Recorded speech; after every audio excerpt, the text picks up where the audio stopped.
All right, it is January 15th. Dexter Manley's in the house. 2020 was a poopy year. We're in our second week of 2021. 2021 needs to step its game up. We're getting off to a little rocky start here, similar to the Washington football team, but a strong finish for the Washington football team. So 2021, here's Riggo. Yeah, thank you, Todd. Dexter, got to know, how you doing? Better than good, better than most. Very good, Todd. He's still.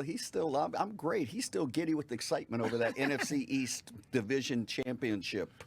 Yeah. From the Washington football team. And I won the division. I paid my debt. When you said NFC East champion, and I'm going. He paid his debt. He did not go out to Ashburn or FedEx and meet the team. No, did not. Well, they didn't. After the yeah, but that means that you're like, what do they call those people? Fair weather fan. Fair weather fan.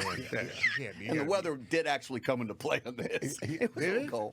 It was a little chilly? Last week when he needed to make the move. Still chilly. But that's no excuse. How about I get a deal for next year? We all go to the game. You're in, Dex. Okay, hopefully good. Everybody. Hopefully fans. Do I get paid? I'm not going unless I don't go to the house unless I get a little. Okay, the big guy's good with that.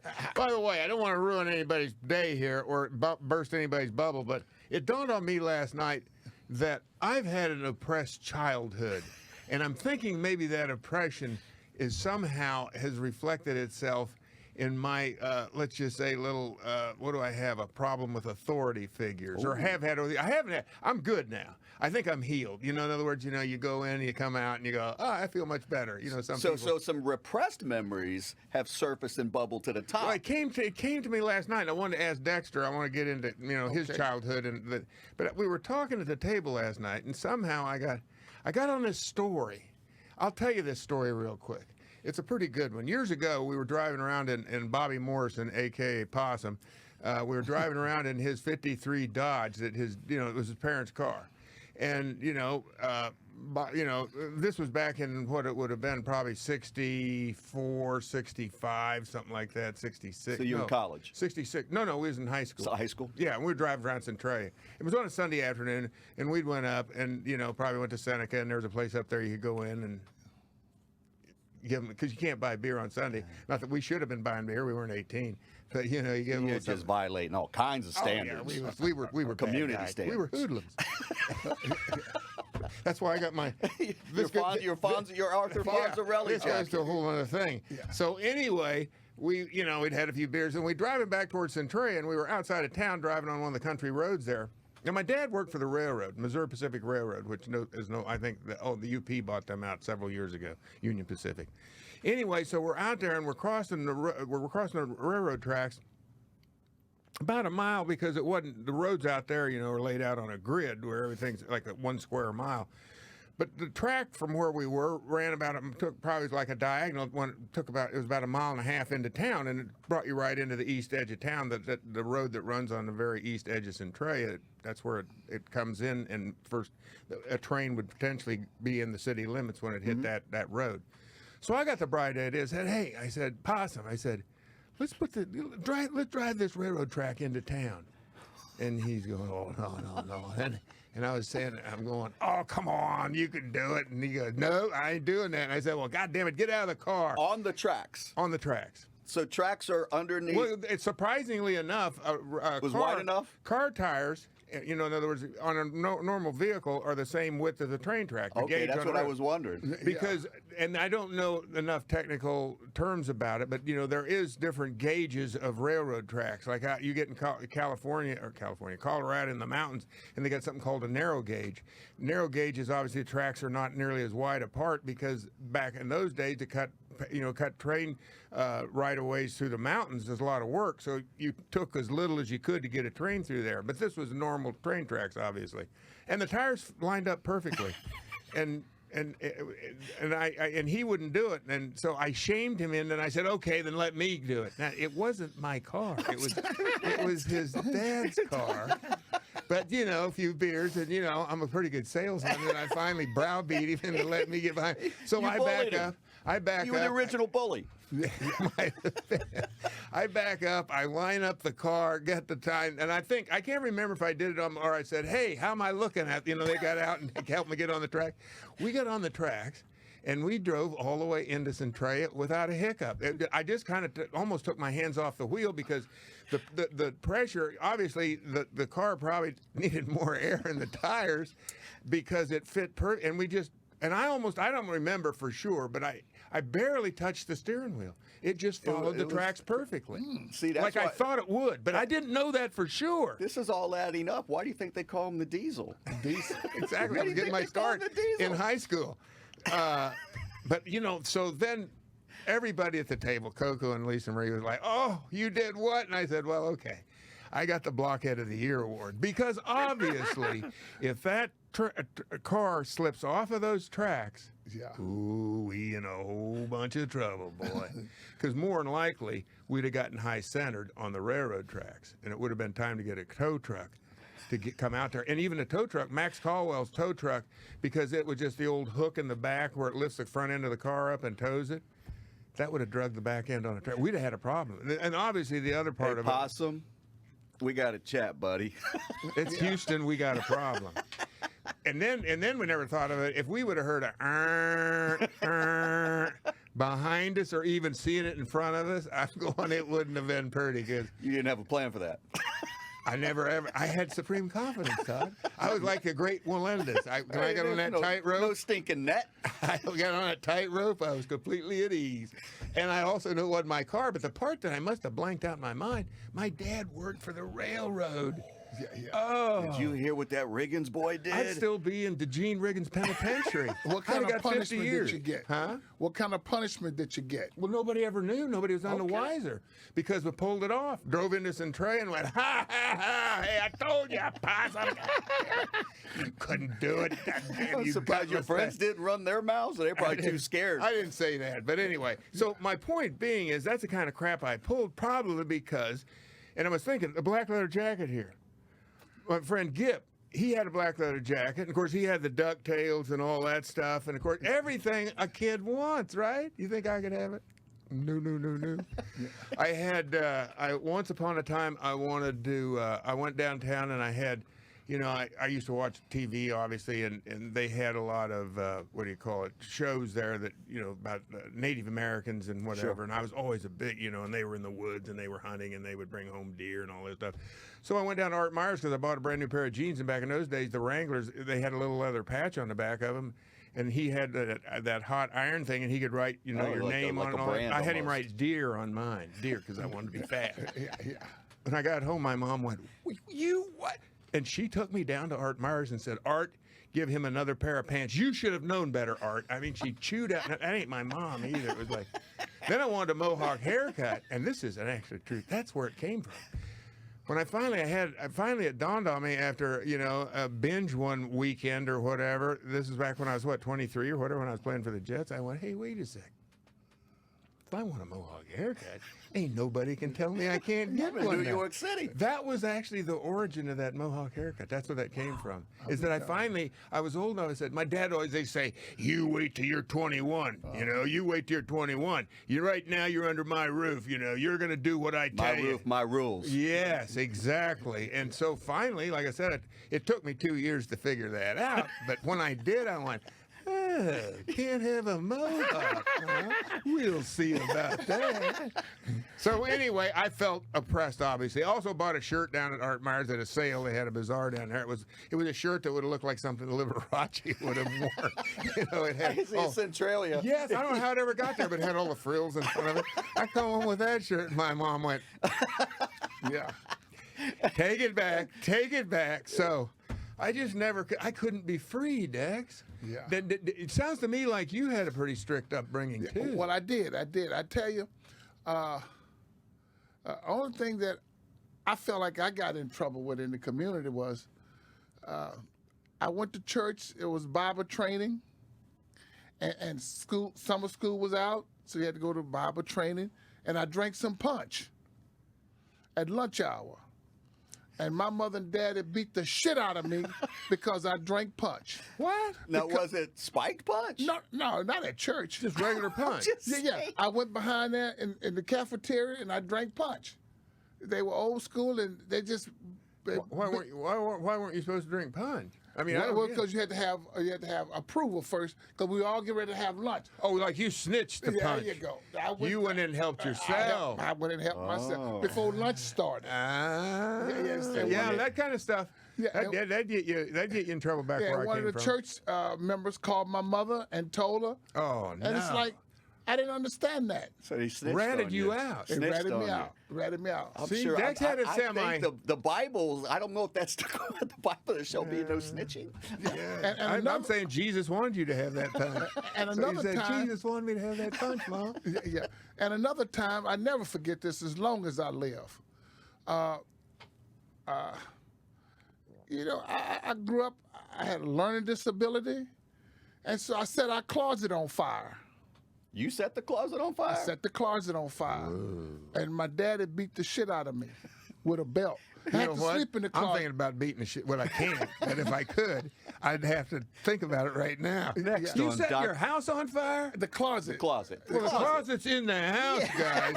That's a pretty good place to start, if you ask me. Dr. Phil You didn't go wants out to the know corner of the what was house. going through your mind, Dexter. Yeah. What was going through your mind? I don't know. How much of a blaze did you get going? They didn't get going too much because Neighborhood. they put it out. And another time, a friend of mine, you know, in the hood, Todd, pass the punch, would you please? we stacked on top of that, and the guy and I got in the fight. So I threw a newspaper in his house that caught a fire.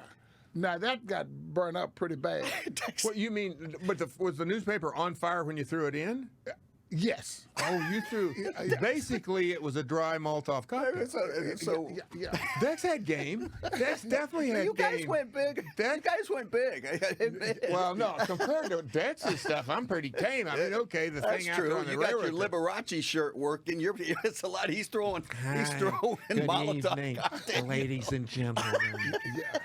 So that was my experience. so lucky here tonight. Yeah. That was kind of my experience, and yeah, I paid a heavy price for it. Well, yeah, but it made you a good guy, Dex. Oh, In the thank end, you some came through. discipline. Yeah, exactly. Gave you some Absolutely. discipline, and they had your parents. Everybody's parents had the best interest at heart at that time, and I say we get back to smacking them around again. Yeah, I agree with that. But here's what I was going to say is that the whole thing here, at least with me, is the authority figures. The reason that I'm healed is because I'm too old to have to look up to. I'm the guy that's like, hey, you, shut up, you, over there, get it.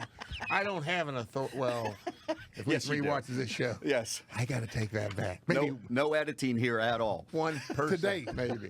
One person. Okay. All right, where are we, Toddy? Okay, We're well, gonna look speaking at of authority postmortem. figures, culture, Ron Rivera, first year, in the books. Mixed bag, right? I Mixed think bag, so. but a significant accomplishments. Probably accomplished far more than most predicted or thought. So let's do a final post-mortem on the Washington football team season of 2020 in a chaotic pandemic, and they got it done and won the NFC East. It's an accomplishment, but love to get you guys' opinion on Let me take what a did they stab. accomplish and Go ahead, Dad. where do you go? I'll take a stab first. First of all, we talked about it before the pre-show started, and I tell you, I think he's coming to be the general manager, Marty Herney.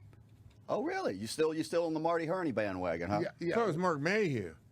No, I think Marty Herney gonna get the job. I'll be darned. From South Carolina. That's the first time I've heard his name mentioned with this job. Yeah, it was. I mean, it makes sense. was early on based on the Yeah, okay. Carolina connections, Right. And now, His name was mentioned right out of the blocks? oh yeah, When they oh, started yeah. to- I didn't know that. Yeah. Well, this And, job's only been available for the last, week and a half, 2 weeks? Sounds like for the first time that Rivera started, and it sounds like Kyle, who's basically been the de facto GM. And Right. it doesn't look like they're interviewing him serious about they're going to bring in Martin Mayhew. They're doing their due diligence, and you've also got the Rooney rules that you got to stay in compliance with. Mark But Mayhew would. Martin Mayhew, and there's 4 or 5 others that they are talking to as well. But yeah, Herney was one of the original guys that was thrown out there. Well, what little experience well, I don't have any experience, but it would seem as over the years watching different coaching regimes come and go, coaches tend to want to have people around them that they're familiar with. Certainly, when it comes to players,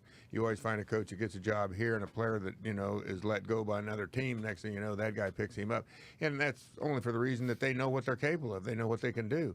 The unknown is what scares everybody, and in this regard, I would think that Marty Herney is he used to cover the team. Interestingly enough, way back when I remember having Marty interview me, and and I think Bobby Beathard must have been good friends with him, and somehow he got him in the football business out in did he go to San Diego? He went to San Diego. Made his way back over to Carolina or whatever. So.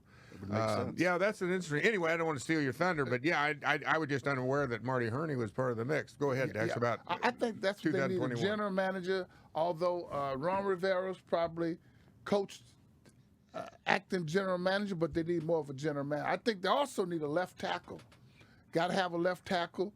I think they need an excellent cornerback, at least about 6'3", who can run with big receivers. We'll see somebody more physical in that position. Yeah, they've got these little short. You've seen some of these big receivers, like they go over the top of the receivers.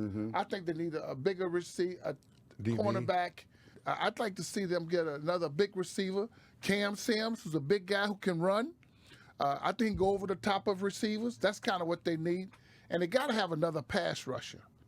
You want more pass rushers. That's the way you want more pass rushers. You got to win in this division. Well, come on, man. You got Sweat, and if you're not set with your defensive ends now, then you've made some major miscalculations. Yeah. Well, you still need another pass rusher. Can't have enough of them.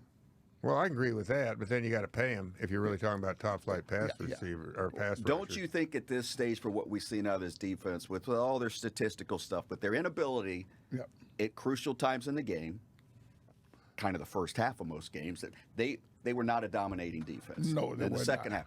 Linebacker play, because it seems like the front four, if they're going to develop and continue to be good for it, but I think the linebackers is a glaring hole that can be strengthened, and what I'd like to see development. Well, I say it needs another pass rusher. Ryan Kerrigan's already 33. He get ready to be 34, and so they got to have someone to take his spot or replace him. No question. Yeah. And I think they need another. I got the feeling that this guy Alex Smith might not be around, so they got to have him a quarterback. Got to have him a quarterback, and a running back. You got Gibson, but when he left, they fell off. The running game wasn't there anymore. All right. So to recap, we want a left tackle. Left tackle. We want a big wide receiver. We want a running back. We want a quarterback. Cornerback. Wants a new defensive end to rush. Okay, what do we keep? Let's do that. Because it sounds like there's. It sounds like we need quite a few holes. Todd, Dex is ordering everything on the menu. He just went a la carte on me. He's like, I don't want one big meal. Well, it used to be 12 rounds. They might get maybe 8 or 9 rounds. But they go by need. The draft is only 7 rounds or 6 rounds now, even. 6, isn't it? 6. Yeah. So. What do you get free agency? There's a lot of needs. Yeah, they have a lot of needs. But the one thing that is also fascinating now that Ron Rivera is the longest tenured coach in the NFC East at 1 year and 1 month after Doug Peterson's firing from the Eagles. Well, yeah, you're right. That would make sense because I guess McCarthy and Joe Judge both were hired after him. And then, of course, Ron Rivera, Peterson. the grizzled veteran of the NFC East, your division champion. Well, he is. Well, not with McCarthy, but he certainly is Joe Judge. He's a veteran coach in the NFL. I don't know. I look at first. Let's talk and look about have they really changed things? Have they turned things around? And honestly, in the way this year went, I think it's very difficult. This is going to be a season with an asterisk on it, kind of really, because of so much tumult in the entire league, games getting thrown here, players not being on the squad, that I think it really, completely threw the season upside down. Not that the teams that finished that are in the playoffs, which we'll talk about a little bit, they're all legitimate teams, and, I think most people would have expected these teams to be there. Really, when you think about it, not many surprises. But, I wouldn't want to read too much into, the fact that Washington won the NFC East. They were when it's all said and done, the NFC East is still a wide open division. Nobody has cornered the market, if you will, and certainly there's some other teams in that division that have more experienced quarterbacks and more upside there. So it wouldn't be too surprising to watch Washington slide back next year because they're going to get more competition from within. Because, obviously Prescott will be back, but then again, maybe he won't be with the Cowboys. I don't know. There's a lot of questions up in the air, but you got to figure Daniel Jones will definitely be with the Giants. And you got to figure Wentz, I don't know what's going to happen to him. Well, what did you think about when you first learned that Doug Peterson was fired from the Eagles? I was a little shocked. I think the debacle and the way it went down in that final game was embarrassing. It embarrassed the team. Now, I think he was forced to do it, as we've seen many times. In other words, he was expendable. Yes. Had it slid underneath the radar, and everybody would have said, well, okay, we get it. He was just getting ready for the playoff, or for next year. He couldn't sell it. He did a poor job. Lurie could not sell it. No. And he didn't sell it. No, Peterson didn't sell it well enough on behalf of Lurie and Roseman. And I think they felt exposed. We talked about that last week. To me, it's almost, I don't know why. I mean, had I been sitting on a jury, I'd have said not guilty. I mean, if he'd explained it from the very beginning and said, look, a lot of things going on here. This game actually meant nothing to us. It's an exhibition game for us. We're not going anywhere, folks. We're dead in the water. Giants, you should have won more games. I mean, who the hell are you thinking we're going to do your dirty work for you? Get real, guys. Take that out of the equation relative to that, though. If you got the players, which a number of them did come out, then they all kind of backtracked. And you saw some of the shenanigans that were people sticking around the sidelines that were not happy. Some of the senior guys on that team were that they felt that he lost the locker room. He lost all the faith and confidence. Then you got the Carson Wentz dynamic, which they'd already said that relationship was soured between Peterson and Wentz. Yeah. Right. Yeah. Well, and there was obviously when you look at that, because obviously they look at when you go up past Peterson. They're looking at his salary. Right. And they're figuring out how are we going to, we got a lot of, he can't get along with the coach, but we're going to keep the player, let the coach go. Right. So there was and you know what, it was a perfect time because Peterson was getting clobbered by the press for what he did, which I still think very well he may have been instructed, but did, like you said, Todd, I never thought of it that way, that Doug, you got to sell it, though. You got to sell it now when you tell. Don't make us look bad here. We don't care how you get there. And then you had all. He had too much backtracking, though. He'd come out and say, "Well, we're trying to win the game." Well, actually, I wanted to give. Nate's been working hard, and he deserved a few snaps. Yeah. And I don't know. I just think that if he'd have told the truth from the very beginning, it looked like I'm the head coach here. I'm doing what's best for our fans and this football team, and that is, there's an opportunity for us to start getting ready for next year, and that's the reality of it. I think that this BS where you got to give it blood and guts is going, well, I think that's antithetical to the mission of the team. And maybe in the league's view that they would like to see you do that.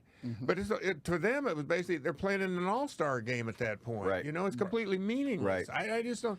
And the guys that really wanted to win the game, good for them. They're professionals. Big guy, not a professional. Well, back to your point, at the end of the day, the investment in Carson Wentz is far more significant than the investment in Peterson. Yeah. Him being the head coach here. So here's a guy, he's been there 5 years, wins their first Super Bowl in his second year. Right. 3 years removed from that, 4 playoff wins, and yesterday's hero is gone today. That is shocking if you look at it from that through that prism. That a guy that basically Philadelphia, I think you got to go back to the 60s, somewhere in the 60s, maybe 1960 itself. I can't remember. I think that's right. That's the last time they won a world championship in the NFL. This guy wins you one, and 3 years later? 3 years later. You're on the street, pal. 3 years later. He's catching beers at the parade. They love him. It's Dexter Manley in the bus with the cigar. Riggo sitting at home going, there's a parade? Why am I at that parade? Yeah. Is that? But to me, that's stunning, and it does show you basically how the league works. It's, we've got a problem with the salary cap. We're going to have Wentz is all upset. We really can't do anything. We're going to take a serious hit. And maybe if you look at it from that perspective, they're thinking, well, to let Wentz go and all that stuff is going to act. And I'm sure that's the way they look at it. Who knows? There may be an algorithm that they use to determine, what's the right decision. But in the big picture, that's what you said, Todd. It'll be easier to let Peterson go and keep Wentz and figure out what we do with these two quarterbacks, and we can get another coach to come in here that will work with Wentz, because we're not going to get rid of him. We're not giving up on him, and that tells you something, at least from Philadelphia's viewpoint. The quarterback actually is more important than the head coach. Well, if they were fortunate enough to have Wentz get back to what he was capable of and a developing Jalen Hurts, what franchise doesn't want two quarterbacks that they can't, if one's going to, you're going to be all in on? I mean, look what happened here. But they don't want to carry that big salary, that first quarterback. And that's where, to me, that's where it gets kind of weird, because, Hurts is a guy that can make stuff happen. He clearly is a ball player. Now, are they going to try and do what New Orleans does? A ham and eggs type of deal? Right. But then is Wentz? Who knows? I don't know anything about Carson Wentz other than that he's a real devout, very religious guy, and I don't know if that helps him or hurts him, because is he like some quarterbacks would go, hey, I'm the quarterback here. I don't need a guy coming in and me going to the sideline for 2 plays, and then I'm not doing it. But they better know. They better have some answers on that before they've already made the decision. But you don't know. But anyway, as this gets around to what I originally started out to talk about was how in flux the entire league was, and the NFC East now is the same thing. It hadn't changed. Washington surprised a lot of people, me included. But then again, I didn't count on some of the injuries that happened. I mean, Daniel Jones goes down, and Dak Prescott obviously was a huge injury for the Cowboys. Although they've got problems with their coach, they had. So anyway, I think all bets are off if you think, okay, Washington won it. They're on the right path. They're going to get there. They very well may be. I will say that. But too many times, and you've had too many big league coaches, Joe Gibbs and Mike Shanahan come to mind immediately, of guys that have been here and didn't really accomplish that much on their tenure. They, it was like one step forward, a half step backwards, whatever you want to call it. So to say right now with any, with definitive, that you could really say with certitude that they finally have hit the right. You don't know. You just don't know. And you really don't know because, like we've all agreed here, I think, Dexter, the first thing out of your mouth was quarterback. They don't know who their quarterback is. Clearly, Alex Smith is done, in my opinion. I think he knows it. I think that leg was so damaged, it was heroic what he did this year. Yep. And I think that the leg just wore out on him, and the leg, hopefully he didn't do himself irreparable damage for in the future where he walks with that limp or some of that stuff. But that was his decision. He wanted to go ahead and roll the dice. But he's off. You wipe him off. Right. Taylor Heineke, he did a heck of a job last week. Can he play like that every Sunday? Because if he can, there's your quarterback. I agree. But I don't know if that's what he can do. You would think actually in some ways they got to give him a real long, strong look. Yep. But obviously at the same time, if they get an opportunity, there's somebody out there. Maybe you bring somebody else in.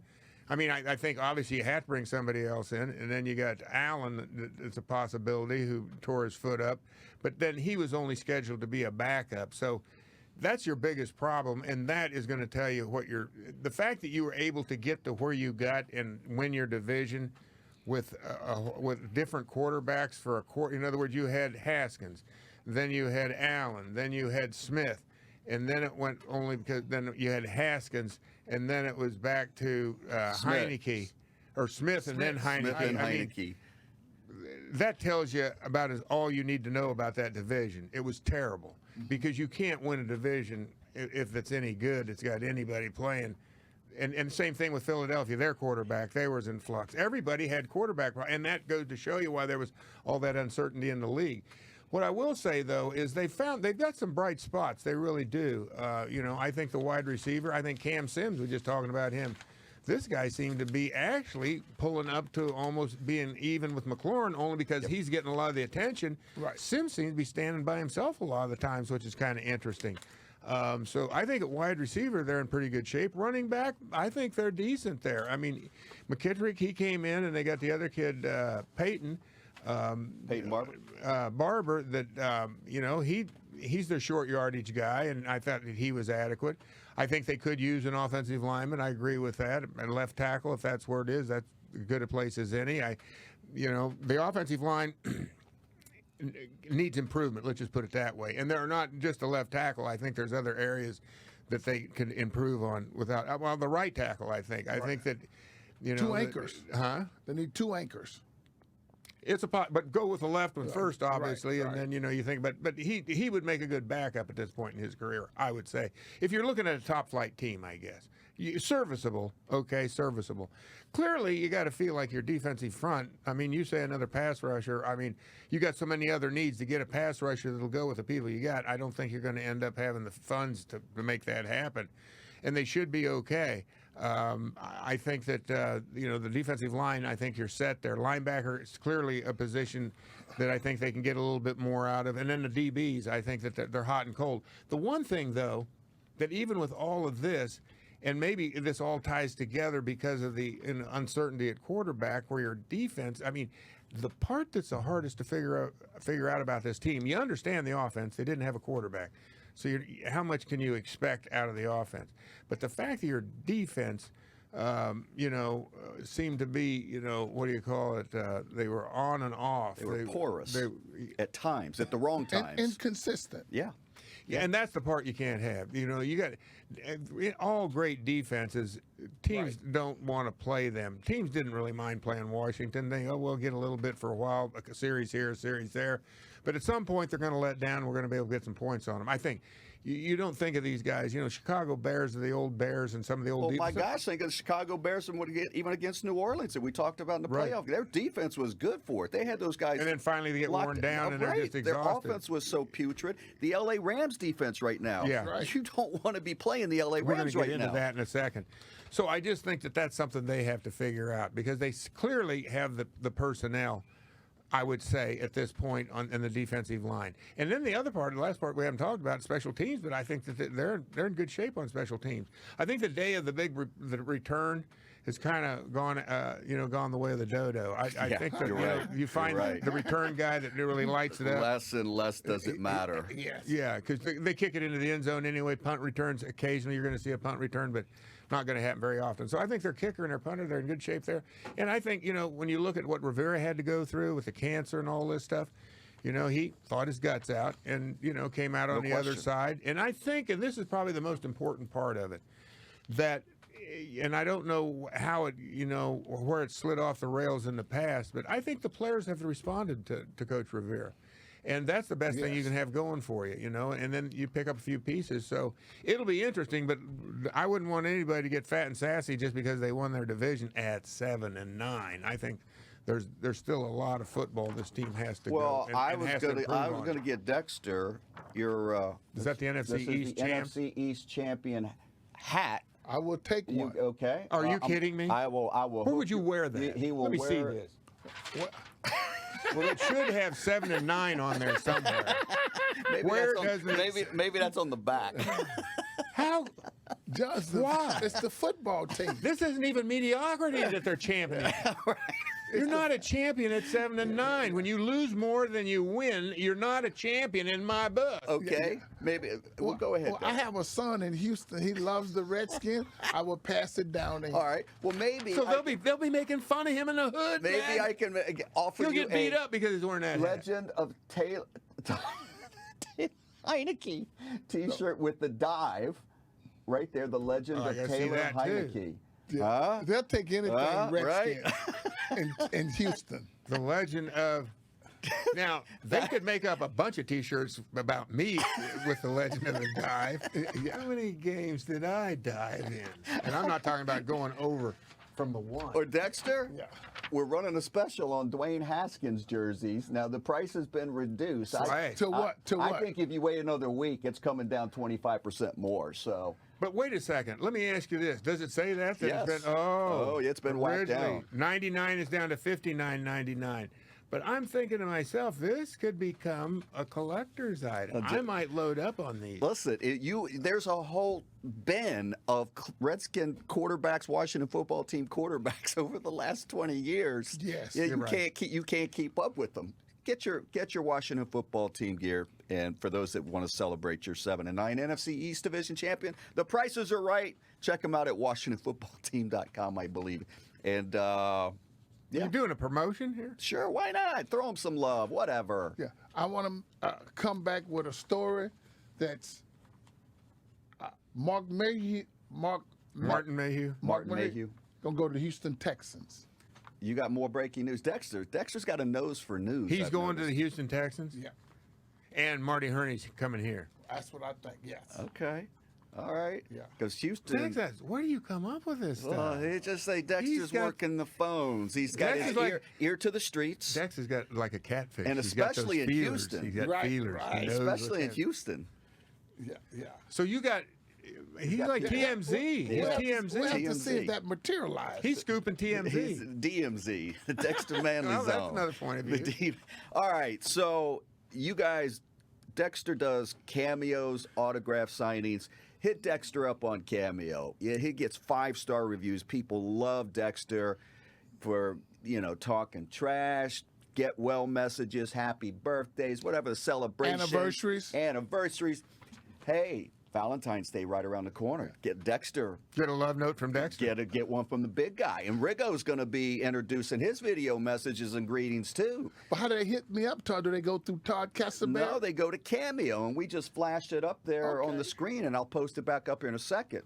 So, memorabilia, and what is fascinating is to see what's happening between, the Washington Redskins, who you guys played for. Washington football team. No, you guys played for the Washington Redskins.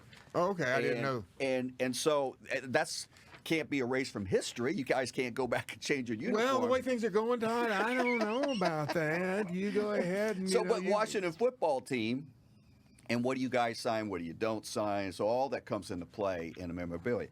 So there was I got a question, Todd. Yes, sir. To Riggo. Now, Riggo, you met my young son. Mm-hmm. Hey, it's memorabilia. He wants a Riggo jersey. How can I get a Riggo jersey and you sign? What are you gonna charge me? For you, Dex, $1,000. I got to get a little And that's a something for deal. you. And that's a deal. I understand. Okay. No, we'll figure it out. Okay. Don't worry about it. Good. All right. So this auction took place because here's what's roaring back, guys. Are autographed in baseball or football trading cards in general. What do you think the highest price? This just set a record 2 days ago, earlier this week, and it's a 1952 Mickey Mantle. $1 million. You think the auction for $1 million? $1 million. John? I don't know. If I had the kind of money and it meant that much to me, I think I'd pay like $5.2 million for it. You, sir, are a cheater. He stole my thunder, and I left my damn notes out here prior to the show, and I was like, "Why is he looking?" And you see me grab those notes earlier. Well, I thought it was that a picture Mickey of me. Mantle, that Mickey Mantle card, $5.2 million, Dexter. Wow, way off. 5.2. But here's where it's fascinating. This card just 2 years ago sold for $2.8 million. So another guy wanted it, so 5.2.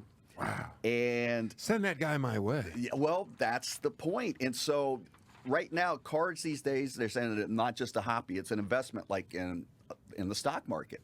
And these cards are being flipped, and you got a lot of wealthy people that got So they're actually too looking much at money this like and too buying much gold? time. It is. They You know, it's funny, trade though. it in as such or artwork.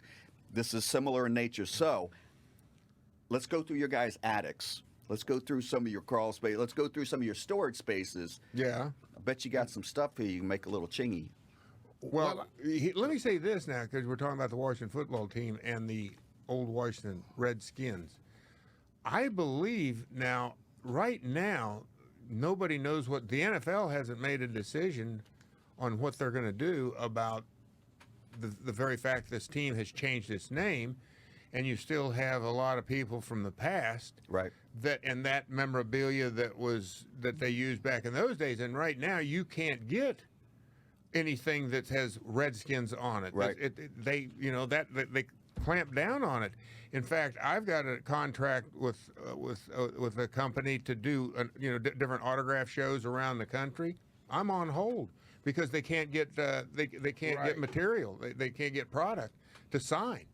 So this is up in the air exactly what's going to happen. Big time. Yeah. We just so odd. field a lot of requests on a weekly basis here for you guys as to, hey, will they sign my... So for those that have memorabilia that they've owned, but exactly for what the future is going to hold. And It's tough. It's it's fascinating, weird times. Yeah, but Todd, would you say that Cameo have really replaced card signings and these big card shows? It's interesting in the digital space that this has certain advantages in the sense that it's customized. It only has value to the person that you are doing the greeting to. And you guys are very personal guys. The fans love you. And so the reviews and the critiques that you get, which are all 5-star reviews. And Cameo in of itself, as John and I have talked about, it has blown up in 2020. It's an industry and something to keep an eye on. And they brought in record revenue, and it's growing like gangbusters. And it is. It's kind of like it's a digital autograph. You know, I was talking to the guy that helps me with the autograph stuff. Out, and he lives in L.A. Well, he told me, we got to talking about this just the other day, about the Cameo and what's going on. There is one of the actors from The Office. The Office. He told me that this actor knocked out $1 million last year doing cameos. Right. He at $200 a shot. He did 5,000 of them.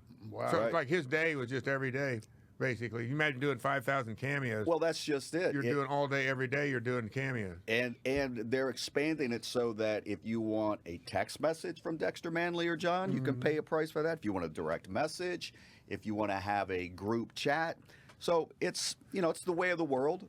Well, we're going to put mine on the video greeting, whatever, on...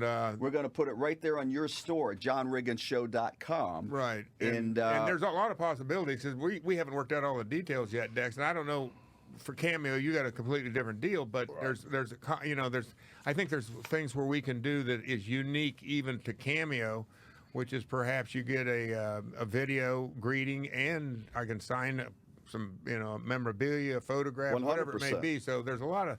We think we're going to have a pretty good package to give to everybody. Yeah, for get them back to the make a fans selection. that appreciate what you guys accomplished throughout the years and what those memories mean to them for the likes that we haven't seen in quite some time. All right, guys. January 15th, 1983. Was that 82 season? It Yeah. was the 82 season. Okay. Come on with it. Dexter Manley's completing his rookie season. No, it would have been his second year. Second year. There you go, Second John. season. Second Thank you for the season. correction. Dex came in 81. Ah, okay. I wasn't here his rookie year. No, I was here his was rookie here. year. I wasn't here the year before. His senior year at OSU, I was watching him play the Kansas Jayhawks. By the way, did you play them up in Lawrence that year, your senior year? Do you remember? Yeah, in Lawrence, yes. You did? Yeah. I didn't make that game. Yeah. All right, Saturday, January 15th. Saturday, 12:30, RFK Stadium. The Washington Redskins versus the Minnesota Vikings in your second playoff game. Yep. Your second playoff game. 12:30 kickoff. It was 40 degrees, Dexter. Relative humidity of 58%. Winds were 12 miles an hour. I don't know if they were in the Seemed northwest calm. or in the northeast. So you guys were favored by 6 over the Minnesota Vikings that day. Take me through it. Well, Yeah. Go ahead. well, I was just going to say, what I recall was kind of an overcast day a little bit. It wasn't like a bright sunny day Right. that I recall. Right. And it was basically, the week before we'd beaten the Detroit Lions. Same deal, played them on a Saturday, so it was a week later. There you go. And by then, actually, the whole idea was basically to get Dexter and the defense after the quarterback and give me the football and see when you could start looking in the rearview mirror, which didn't take too long, actually, because I can't remember, but I think we got it. They may have scored the first. I don't know, but I think we scored. And You guys scored first in the first quarter. Theismann to Donnie Warner on a 3-yard touchdown pass. Yeah. You scored the second touchdown in that quarter on a 2-yard rush. And yeah, see, I can't really remember a whole lot of this. All I remember really about that game, well, first of all, I had a ton of carries. I don't know, 37 carries. 37. Is that where you took a bow? Yeah, exactly. That's what I remember. 37 I still remember carries, 185 yards, one touchdown. Your longest right. run was 29 yards, John. I think that was later in the game too, but yeah, I mean that was the part that I remember, and the part you can never forget about that game is at the end of it, and it's still to this day. Right. It was like you didn't believe what was happening. It was kind of surreal. Yeah. But when the fans started chanting, "We want Dallas," and they had those bleachers, I guess they are, that they can roll around for baseball. The portables. And were you there? Was not there. Come on, Well, Tom, I thought you was a I mean, Redskin I guy. didn't have any money, couldn't go to the game. Had to watch on TV. Then you know Riggo. Were you in college then? Yeah. go But you remember that it looked like, I mean, those stands literally were moving, and it was kind of a little scary. But it was one of those moments where, if you ever see that, you never forget it. Dexter, what do you remember about that game? Well, what I remember about that game is that, more importantly, was that Wilson quarter. Who was Tommy Kramer? That's what I thought it was Kramer maybe, but I don't. Now you bring up both of them. I think it was Wilson. No, Tommy Kramer. It was, I will tell you here in 1 second, it was Tommy Kramer. Yeah. Tommy Kramer.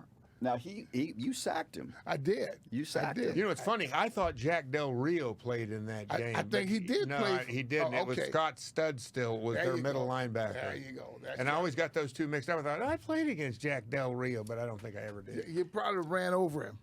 No, well, I mean, he actually, and it doesn't seem to me Jack's that big a guy, but I think he was a middle linebacker, wasn't he? Yeah. Yes, And he was. played for the Vikings. Uh-huh. Yeah.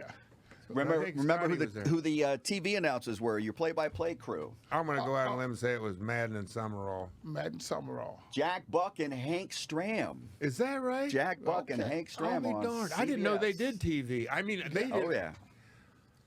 They morphed after they had Into a TV radio. run. Then they morphed into radio. They do. What do they do? Westwood 1. Is that What where was they that morphed score into? though? Final score. 21-7. Is that what it was? 21. 21 to That's all we 7. scored on. We beat them. You got 14 in the first and 7, and nobody scored in the second half. Is that right? Yeah. Dexter in the defense. Yeah. What I Standstill. do remember, Riggo had like 185 yards, yeah. and he ran over another guy too. Well, and it's funny because that game was kind of leading into probably one of the most satisfying games that I've ever played in, which was the Dallas game for all the above reasons, because that was actually the gateway to Pasadena. Yeah. So by then, and I think that's something that the team realized early on that year. Goes all the way back to that first game of the season with Philadelphia, and coming from behind and tying the score and then kicking the winning field goal, Mark Mosley, and that team had momentum, and clearly at that point it was getting better every week. Which that's the only thing I've learned about the playoffs is you see these teams that will start picking it up week in, week out, and that's exactly the way you want it, where your team actually comes to. And that last game of the season in late January or the first week of February, if you can hit it, just keep going week by week, and you keep taking it up a step. That's where you want to be, and that's what I remember about the Minnesota game. It was really like, oh yeah, we want Dallas. Yeah. I remember this Tommy Kramer, the quarterback. We did put pressure on him, but more importantly, what I remember, staying on the sideline watching the offense control the ball, control time of possession. When you're running it 37 times, you guys over there smoking a cigarette, drinking some coffee, Getting they're stiff. going to be out there a while. Getting stiff. Damn, I got to warm up a second. Yeah, Call a timeout. dude. That's what I remember. All right, well, let's look ahead to the we've got the divisional round of the playoffs. Two doubleheaders this Two weekend. doubleheaders. Now we can moderate this. Done with the 3-3 from last week. Too much football. Yeah, more So let's see reasonable. what you guys' predictions are here. The first game this Saturday, the L.A. Rams at the number 1 seed Green Bay Packers. The Packers favored by 7. Kickoff at 4:35 on Saturday. Who you like, Dexter? The Rams or the Aaron Rodgers-led Green Bay Packers? I'm going to go with the Rams defense. I think they're going to step up. They have to play excellent football. That defensive tackle, they get after quarterback. Aaron Donald, pretty good. Aaron Donald. I'm going to go with the Rams. Dex, I think I like the Rams as well for that very reason. I think their defense is something else. I mean, good God, they just completely foiled. They foiled Russell Wilson. I think they can do it 2 weeks in a row. Right. And the thing is, Green Bay right now, I don't believe know whether they're going to be facing where they're going to face in Wolford, who was the guy that got injured with the neck injury last week. Or Goff. So that leaves them a little bit uncertain. And I'm not sure, that both of those guys are capable of doing enough. But I'll be curious, and it might not be enough, but I got to believe it's going to be a somewhat low-scoring game. Because I don't think the Rams can score a lot of points, but I'm going to put my money on their defense. I think that they got the right stuff. All right, the second game on Saturday, 8:15, the number 5 seed Baltimore Ravens at the number 2 seed Buffalo Bills, the 13-3 Buffalo Bills, who took care of business against Indianapolis. Buffalo is favored by 2.5. What do they know? Who, Vegas? Yeah. They know what each team's strengths and weaknesses are. Okay. It's in Buffalo. Buffalo's an incredible story. So it's 2.5. What's the weather going to be like? That we could. I don't know. That's a I was great going to say question. that's another thing to ask about the game in Green Bay. I mean, if it's both of bitter those cold, games. Yeah. I might want to change my pick a little bit. But all those defensive guys can play in cold weather. Yeah. But still, go ahead, Dan. I still got to go with the Baltimore Ravens. I think that they got excellent offense, and they do have some guys who can get after the quarterback. I look at this game and I'm kind of like, Baltimore got a couple of big plays out of Lamar Jackson. Yes. And everybody talks about how, well, he's over the bugaboo of not being able to win a playoff game, which he is. But I always look at it like this. It's consistency is what wins. We were just talking about that. That's what the Washington football team has to improve on, their consistency. Lamar Jackson is a big play artist. He gets those, he makes a big run and just really kind of demoralizes the defense. But I don't see, he can't do that consistently, not unlike Barry Sanders. Right. You get a guy that, hits the big play here and then silent for the long time and then he hit a big play. That's great. But honestly, it's the guy that can put them together one after another, after another, Dependable. after another. Yeah. And I don't think that Lamar Jackson has achieved that level yet. And I don't think he's going to, because I don't think he's basically a running quarterback. Right. Is really what his true strength is. He hasn't picked up the passing game yet.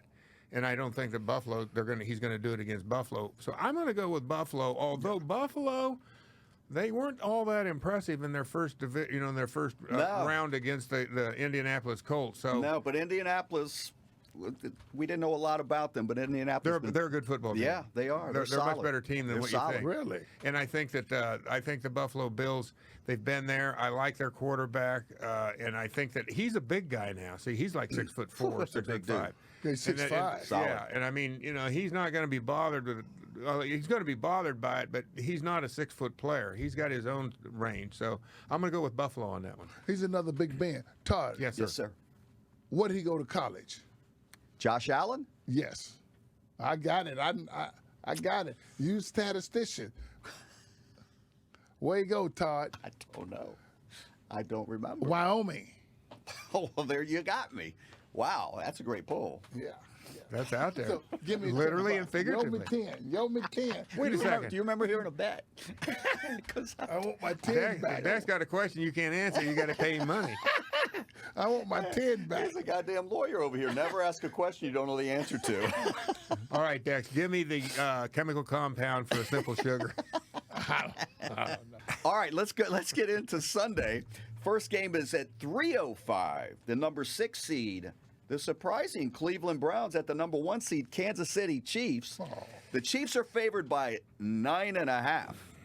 Dexter, I got to go with the Chiefs. you like the Chiefs? I You like just the think that Chiefs. offense is too much. I think the offense is lethal, and Kansas City, the Browns doesn't have that great of a defense.